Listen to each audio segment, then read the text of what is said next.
Hey guys, it's your guy in the chair here, and look, you see the title of the video.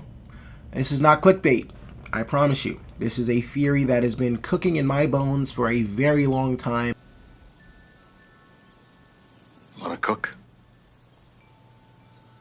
Honestly, it was simmering a little bit once WandaVision came out, but once we got Doctor Strange 2, that's when this entire theory just started boiling inside of me. I've been keeping it inside for a very long time, and now with the release of Echo, I just feel like I kind of want to share, just how we got here. You know what I'm saying? Like, of course, everyone, this is not news to anyone. Like, yes, Marvel is in a slump, a very crazy slump, due to the fact that not only they have to push all their projects back from 2024 except for Deadpool 3 and move them to 2025 due to the fact that they no longer have their big bad Kang, but just the fact that the projects that have all come out post Endgame have truly left Marvel fans in a complete and utter just chaotic mess. I mean, we are all over people are all over the place. Now, some of them are trolls. Some people that just are coming out just disliking these Marvel projects just to say it, just to be cool, just to be different.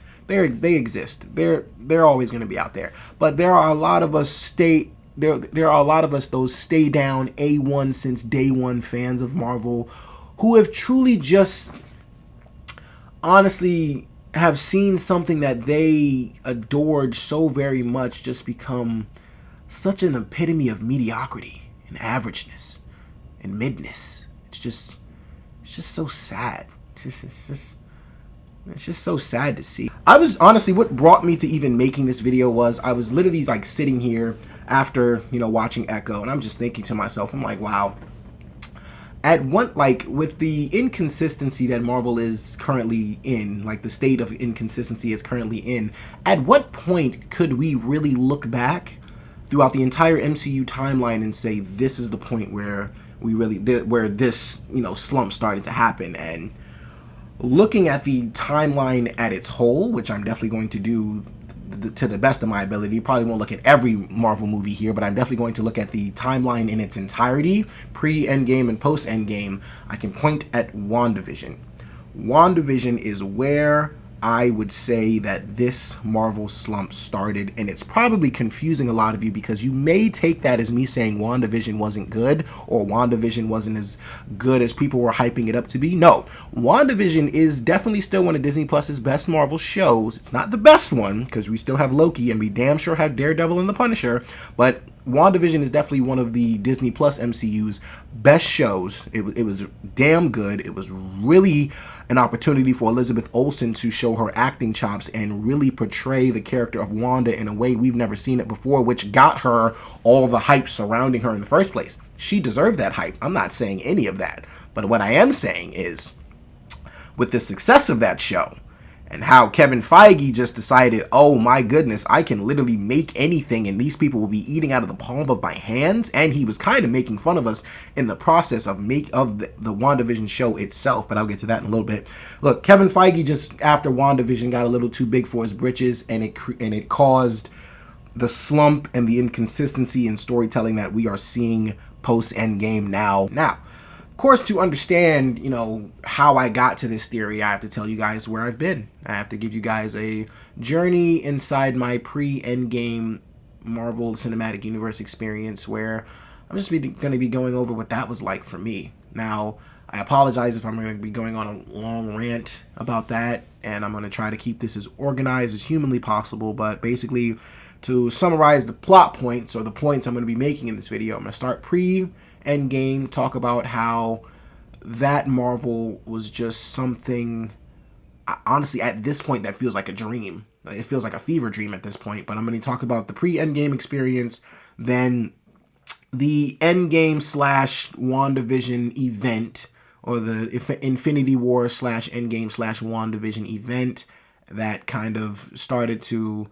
the Infinity War and Endgame don't have anything to do with, WandaVision, but I'm going to talk about those events because WandaVision, for me, felt like an Avengers-esque event. Like, as crazy as that may sound, WandaVision was very big when it first came out. I mean, everybody was going crazy over that show. You couldn't get on social media at all if you had not seen without seeing a WandaVision spoiler. Like there was no, if you did not watch the WandaVision episode and the first thing you did was open Twitter in the morning, you were getting it spoiled. Like, that's how big WandaVision was when it came out. And then I'm just going to be talking about the effects that WandaVision has had on the projects that we are now seeing post Endgame.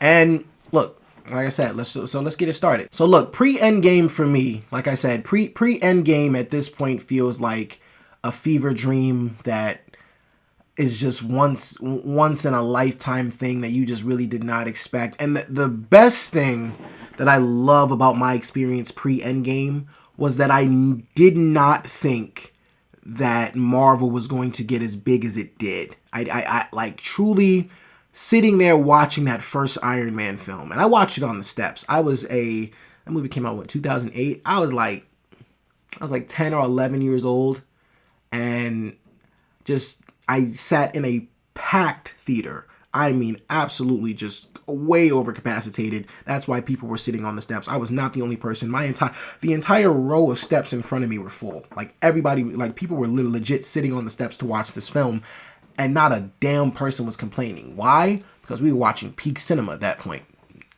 Iron Man, that first Iron Man, everybody should know. If you've seen that, that's one of the best Marvel movies to date. Still holds up. It's amazing. It introduced us. It introduced me to Robert Downey Jr. That was my first film I've ever seen him in. I absolutely was obsessed with that man.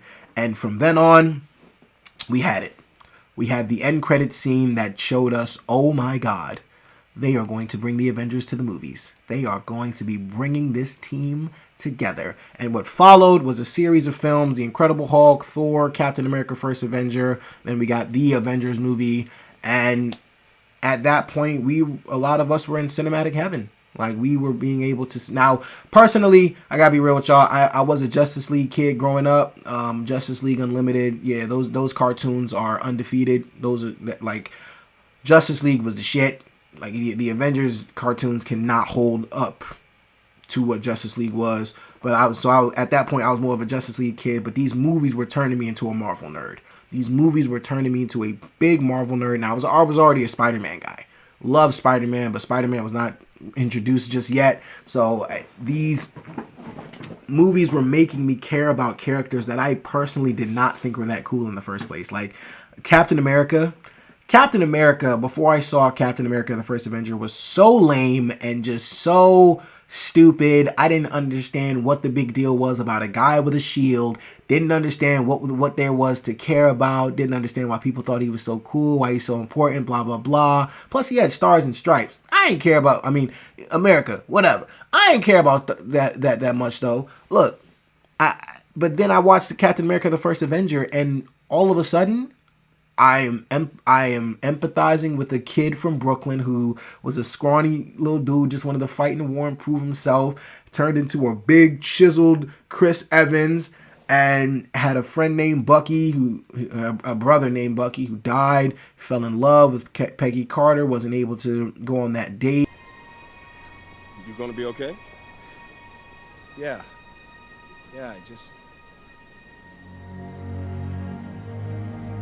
had a date. That movie still let me get my words together. That movie by the end of it still has a line that literally crushes my soul. The fact that Chris Evans says, I had a date, because he was frozen, so he wasn't able to make it. But that movie, that still crushes me to this day. And I was just completely in awe. I was in awe at how much these movies were making me care about characters I did not think I would ever care about in my life. Like that first Iron Man, I was obsessed with Iron Man at that point. The Captain America, was obsessed with Chris Evans, was obsessed with Captain America. I had a Chris Evans obsession kind of before because I loved him as Johnny Storm, but him just being able to get a redemption arc as Captain America and truly become that man, just become that dude, was absolutely amazing to see. Thor, I thought that was a very underrated film. While we did not get Edward Norton as the Hulk for the rest of the films, The Incredible Hulk is still a very good movie. As far as I'm concerned, it's a very good Hulk movie. It's probably the best Hulk movie. Not an understatement. We don't have many of them, but it's still probably the best Hulk movie to date. Then we just continued on that hype train. And yes, I will completely point out the fact that not all pre-Endgame movies were hits. Not all of them were. Thor: The Dark World was ass. Ant-Man, the first one, I'll say, in the scope of all 32 or however many Marvel films are out now, it's probably like in the middle of the pack, if not a little lower, probably like high 20s, low teens, high 20s. But it's still a good movie. But I mean, look, I know a lot of people could probably look at that one and go, it's not that good. So, oh, okay, I give you that. Ant-Man and the Wasp, Quantumania, Guardians 2. While it's not like completely ass, I mean, it's not ass at all. It's pretty good. And Guardians 2 for me was kind of a letdown just because Guardians 1 was like this. Like, and I'll say this because that was another film that felt like an Iron Man-esque movie to the point where I'm watching a movie about characters I don't know very well, and I damn sure don't know who the raccoon is. And for whatever reason, I'm having the time of my life in this film. Like when Guardians came out, I was so shocked at the reviews it was getting because I'm like, there's no way this movie about a talking raccoon, even though it's about a lot more than that, and a fucking tree played by Vin Diesel. There's no way this movie is getting the praise that it's getting. And then I watched it, I was completely just overwhelmed. Like that was the thing about old school Marvel. Even if they were making crap projects at some point in time during their run, even if they were making movies that you weren't like fully invested to, some part of that movie, some pieces of information throughout that film, some parts of that film, including the end credit scene, we were there to get the next part of the story. We were there because we cared. We cared, if not about the characters, we cared about the story going on. We cared about who we're leading up to. We cared about who the big bad was. We cared about something in those films. There was something to care about and just something to hold so preciously and so dearly. Like, I'm telling you, pre-Endgame, especially before people started watching to catch up to Infinity War, something about just being one of those OG Marvel fans who was in those theaters for all those movies before everybody knew they were going to become what they became. It just makes you feel like you were a part of something bigger.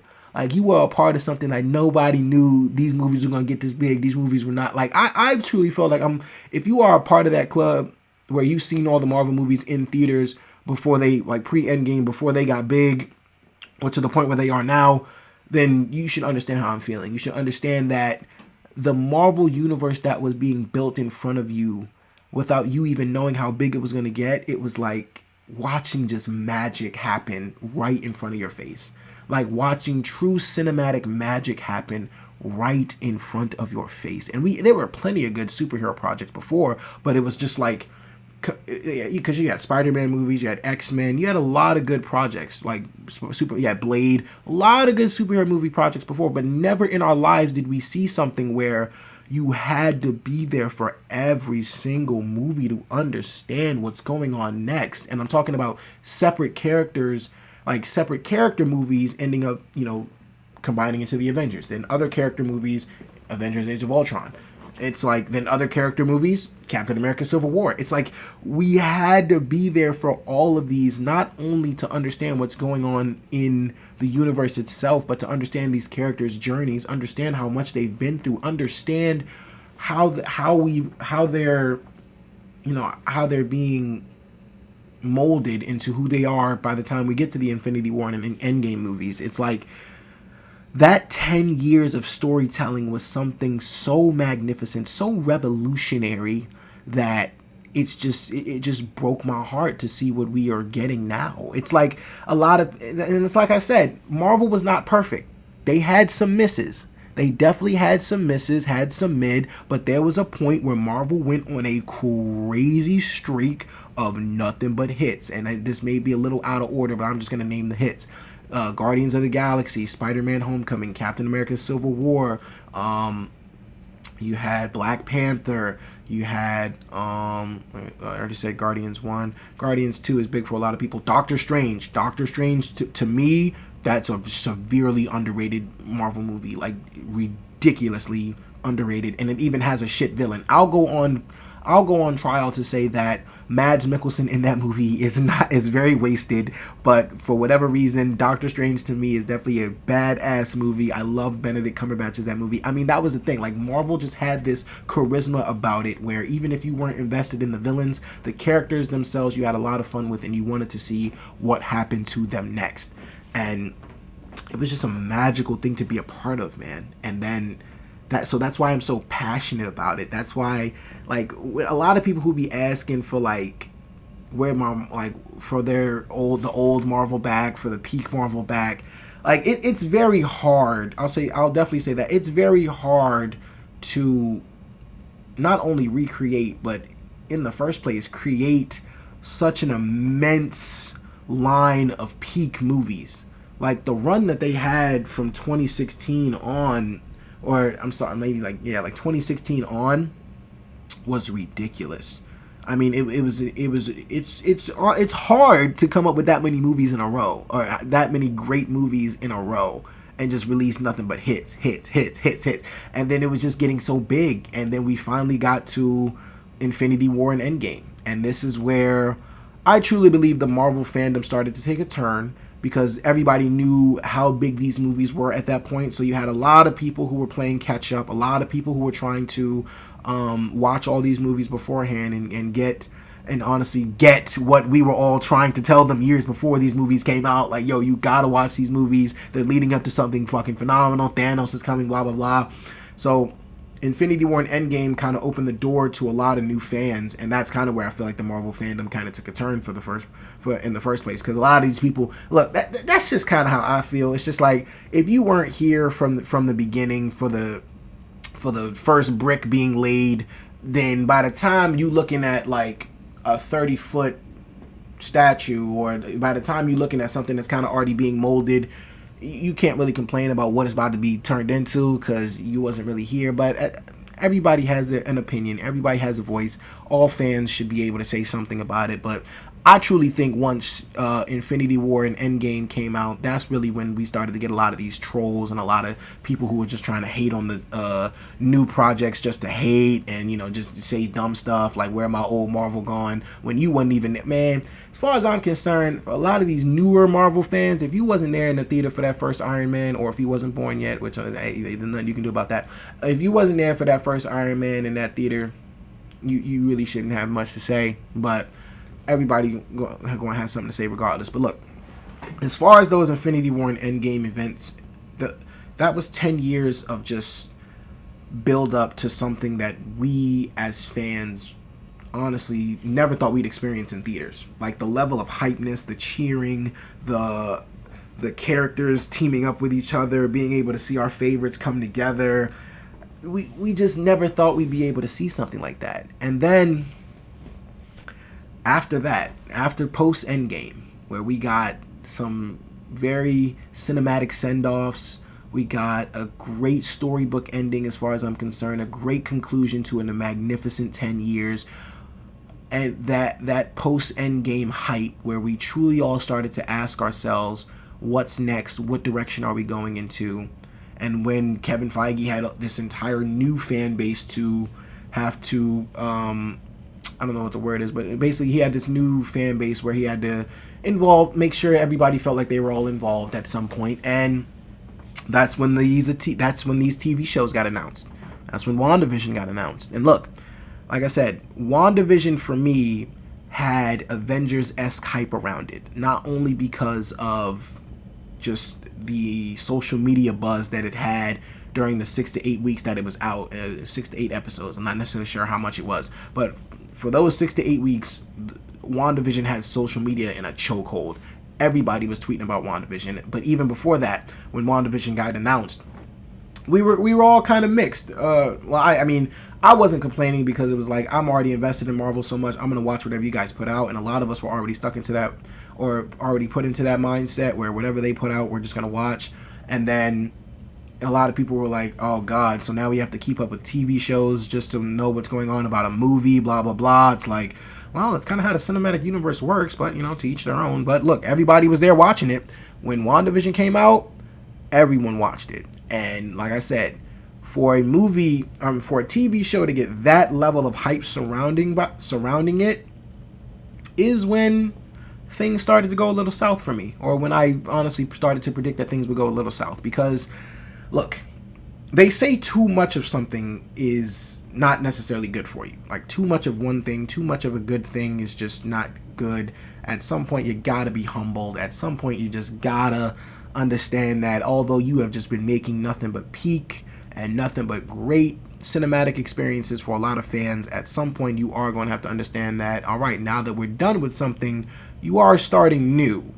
And so you have to understand how to kind of humble yourself and start to understand what got people invested in these films in the first place. And I'll say WandaVision is where they lost us. My problems with WandaVision is the fact that WandaVision is where they truly started to dive into the fan service gripes a bit, like the Quicksilver thing where they brought Evan Peters back, and making us all think that they were going to be doing not only the multiverse, but they were going to be bringing the X-Men at some point, because we've all been waiting on that. On top of that, like I said, the Infinity War Endgame, though the people who, those newer fans that we got around that time, that's when I felt like we got all these fan theory people, and people that wanted to take pictures of the sets, people that wanted to theorize what's going to happen in the future projects, all these people that try to guess what's going to happen in the project itself just by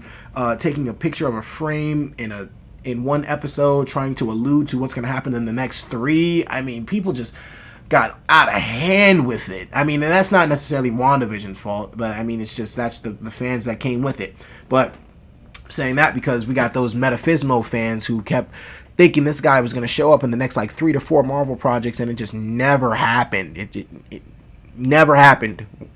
Why? Because personally, for me, while yes, theorizing about what's going to happen next is fun, I don't ever try to look too deep into it, because I never want to spoil what's actually going to happen or get my hopes up to thinking that something's going to happen and it just doesn't. That's just not how I like to watch television. But to each their own. But WandaVision started to do something to where I truly think that Marvel just got a little too big for their britches. Like, coming off of the success of Endgame, they have been running the movie, they have been running the box office for the last at least like 5 or 6 years straight. And so Marvel basically was damn near at a point where they were untouchable. They were finally at a point where they're talking about, okay, we're going to release television shows, and we're going to make sure, and you know, they're going to be connected to the universe too.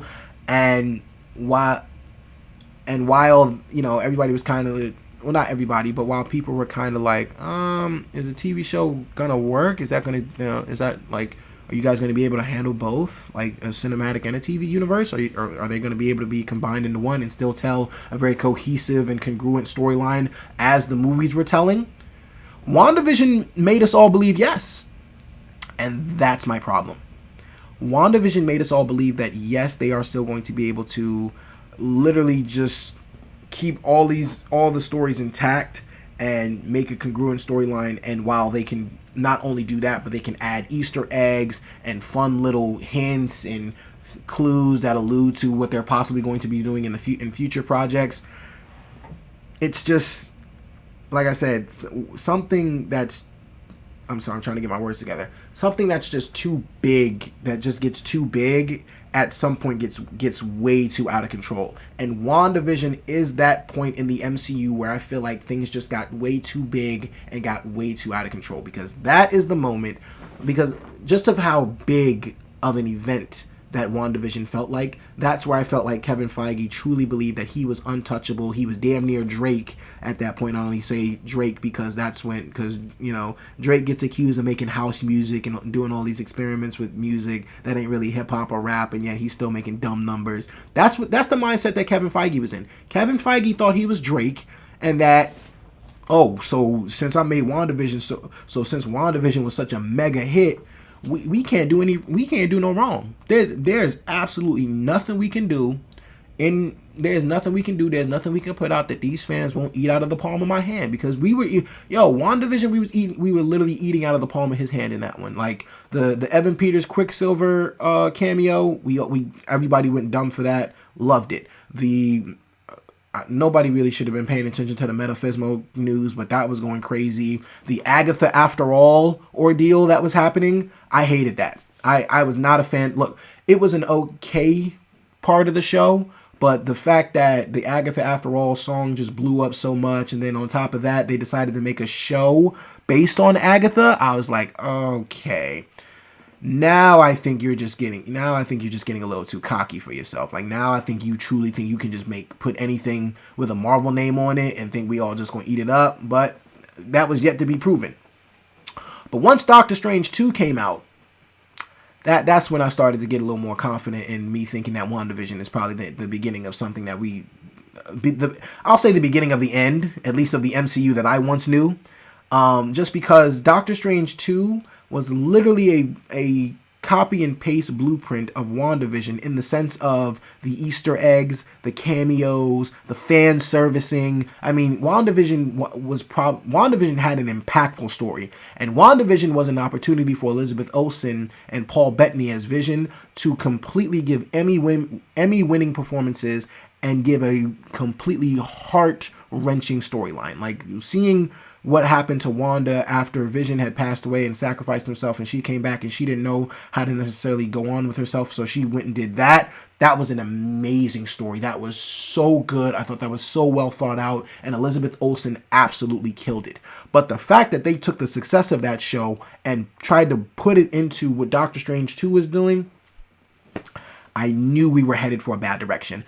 Doctor Strange 2 originally wanted to have Scott Derrickson return as the director and have the villain be Nightmare, but then Scott Derrickson left for creative differences due to the fact that they wanted to put Wanda in there, do the America Chavez storyline, and for whatever reason, give us the Illuminati, I think they call them, or I'm just going to call them the group of the worst cameos ever. And I'm so sorry to Patrick Stewart as Charles Xavier. Oh, I couldn't think of his name. I'm so sorry to Patrick Stewart as Charles Xavier because he shouldn't even be grouped into that crap. But when I tell you John Krasinski's Reed Richards, I don't know who played Black Bolt, if that's his name, the guy with the mouth issues. Lashana Lynch. I'm so sorry that y'all were all dragged into that. But once that part in Doctor Strange 2 happened, I said, yeah, WandaVision was bad. WandaVision was bad for us. WandaVision literally showed WandaVision showed Marvel that they can do no wrong, and they should have been humbled way before that. They should have either took kind of a break after Endgame and then came with WandaVision and then had some good congruent storylines after that. But we clearly needed a break at some point, because once Doctor Strange 2 came out and they were just doing complete fan service the entire time, I was like, yeah.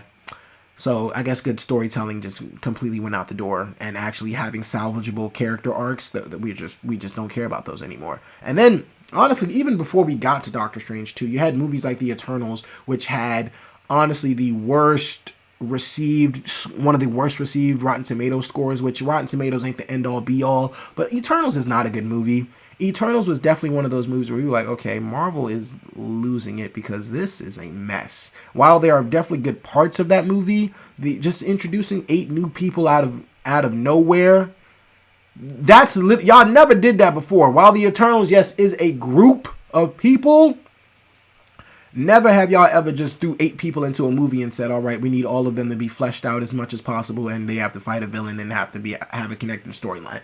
That's just not how Marvel did things. They let us spend time with the character one at a time, get introduced slowly, and be able to understand like where these characters are coming from. It just all became a huge mess. For example, all the projects that came out post WandaVision, including Eternals, we had Falcon and the Winter Soldier, which was decent. Decent to me, at least. The plot was alright, but I mean, honestly, the villains were kind of whatever. Black Widow, I thought, was supremely average. Shang-Chi is one of the best origin movies we've gotten in the MCU, besides Guardians of the Galaxy and Iron Man. Shang-Chi is easily one of the best origin movies in the MCU, and it's a crime what they are doing to that young man. It is a crime that I have still not seen Shang-Chi ever since that first freaking movie. And then we have Hawkeye. Hawkeye is cool. Moon Knight, only thing I liked about Moon Knight was Oscar Isaac.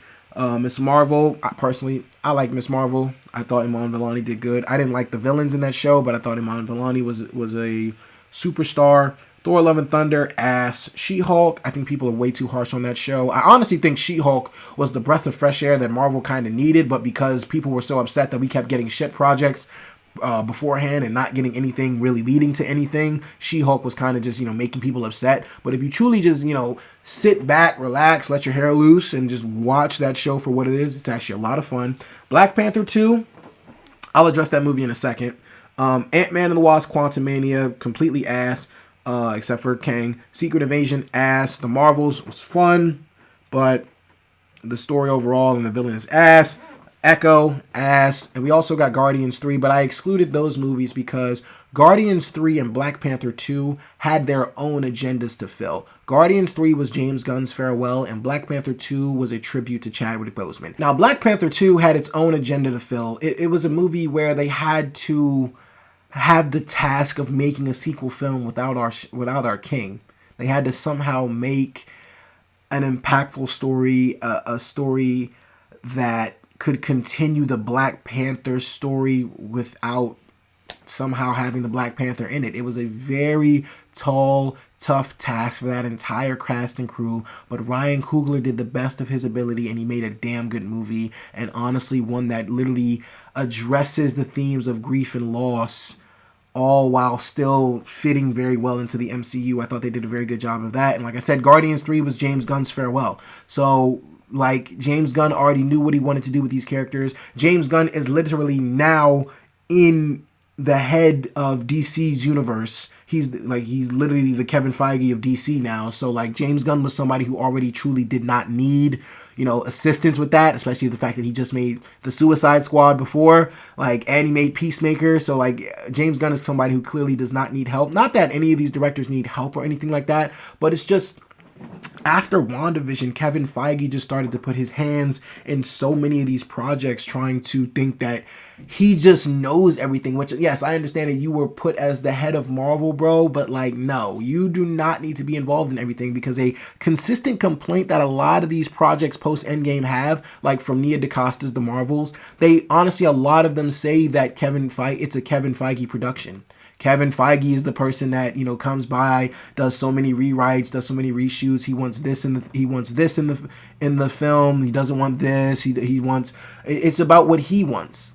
And that came from WandaVision. I'm telling you, that, for me, all of that sources back to WandaVision, because these people were already ruling the box office and doing everything correct. And once he realized that, oh, we can probably run the TV realm too, or the streaming realm, it was over. It was a man that just got it's what Kanye said, no one man should have all that power. It just, not when something gets too big and too out of control. You need other people to come in and help you and to assist you by still making something as great. Like I said, it's a tall task to make anything that great for that consistently long anyway. I mean, it's just, especially for movies. To truly have those many movies come out and everybody's just on board, one accord, everybody's loving everything that's coming out. That's hard to do, but they were doing it. And so by the time WandaVision came out and he truly thought he had us eating out the palm of his hands, we've gotten nothing but mid to trash to honestly borderline ass projects. We've gotten those gems. We've gotten those hidden gems. We've gotten the Shang-Chi's, got Black Panther 2, got Guardians 3, got Loki season 1 and season 2. Those are the exceptions. Those are the exceptions to this, but everything else, not that everybody has to agree on a project to make it good, but I'm pretty sure if you ask any Marvel fan, it's been a very long time since they just feel completely confident about any project that doesn't have to deal with the four ones that I named. I mean, a lot of people have their personal loves for certain shows, everybody, like I said, She-Hulk has a nice little cult following. People have personal loves for those, but as far as the MCU that I once loved, that I once knew, and the one that made me care about just what was happening, we're missing that. We're missing that magic. We're missing we're missing the magic that the MCU once had. And will we ever get it back? I pray we do. But truly, I believe everything started with WandaVision, and my theory is basically just this, that WandaVision made them realize that they truly can possibly do anything, that Marvel can do anything, and the fans will just eat it up. Not that WandaVision was necessarily quote-unquote doing anything, but like tracking those 6 to 8 weeks on social media, just seeing how crazed the fans were getting with the theories, how people were going wild over Evan Peters showing up, how people were going wild over if Metaphismo could be a possibility, how people were going wild over Agatha not only had a good theme song. I won't say it was amazing. She had a good theme song, and on top of that, she was getting a show afterwards, and people were excited about that. It was truly that moment there where I'm like, okay, I think Marvel just thinks they can truly do whatever they want, and we'll just be cool with it. But now they are finally seeing that that's not the case whatsoever. Now we are finally at a point where they can humble themselves, because enough is enough. The projects that have come out are just not being received well anymore. They were getting a lot more misses than we are hits. Like I said, the MCU was never complete and total perfection at one point, but it was enough coming out, especially enough movies in a row coming out, to the point where it felt like even if they were putting out a miss, it didn't matter. We were enjoying it. Like it was like Ant-Man and the Wasp: Quantumania, and Captain Marvel. Although people can honestly look back at those movies and say, yeah, we can just skip over those. We don't necessarily have to address those movies whatsoever. Those were still movies where even if we walked out saying, it was pretty average, it was a lot better than what we are getting now. Ant-Man and the Wasp Ant-Man and the Wasp, maybe not. Captain Marvel was pretty average too, but I mean, even then, it's still leading to something. Even the end credit scenes that we are getting now don't lead to anything. They are characters that we just haven't seen in forever. We don't know who's leading the Avengers. We don't know what the group is going to be compiled. Who the group is going to be compiled of. We have more questions in these new phases than answers, or at least we have more questions than things that can at least. Yeah, I guess more questions than answers at this point. I mean, we had plenty of questions back in the day. We had, who was Thanos? Actually, I think the main question back in the day was who was Thanos, because I think every other movie just kind of presented to us, all right, these are the new characters and these are the directions that we're going to be heading in now. But honestly, at this point, we just have more questions than we do answers with this new group and these new phases of Avengers, Marvel Cinematic Universe projects / movies. And do I think the Marvel Cinematic Universe is dead? Absolutely not. I think it is lacking a lot of life. I think they are on their last leg. And I think Deadpool 3 not only needs to rejuvenate some hope in us, but Captain America, the first movie that comes out next year in 2025, has to give us a sense of direction again. Please, just give us a sense of what you want to do with this story, what you want to tell. Because we even got to a point where, although Jonathan Majors gave a tremendous performance as Kang, he's not even your big bad anymore. And even before then, you had your big bad in one of your biggest flops, which is not Marvel-esque whatsoever. So it's like we're truly at a point where this all needs to be figured out. They have until 2025. I'm glad they're going on this little hiatus and they're pushing stuff back, and they're honestly getting back to the drawing board. They want to do another Fantastic Four remake, which Pedro Pascal's already been announced as Reed. Please just give us what we want. Just stories that we can care about again. Stories where we can honestly just go back, just go into Marvel just having hope again. Just having hope that we are honestly getting into some sort of direction. We know who the next big bad is. We know, and we just know what we're getting from these films. Because at this point, nobody knows anymore.